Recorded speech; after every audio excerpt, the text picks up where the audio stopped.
শেরপুরে ধানক্ষেত থেকে এক অটোরিকশা চালকের মরদেহ উদ্ধার করেছে পুলিশ।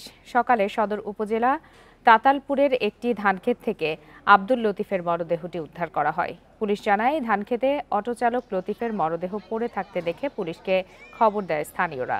বান্ডেল থাকলে প্রতি সেনমানিতে টাকা বাঁচবে।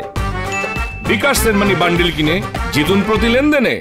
পুলিশ খবর পেয়ে মরদেহটি উদ্ধার করে হাসপাতালের মর্গে পাঠায়। পুলিশ বলছে, হত্যায় জড়িতদের ধরতে এরই মধ্যে অভিযান শুরু হয়েছে। শ্বাসরোধে হত্যার পর ধানক্ষেতে লতিফের মরদেহ ফেলা হয়েছে বলে ধারণা পুলিশের।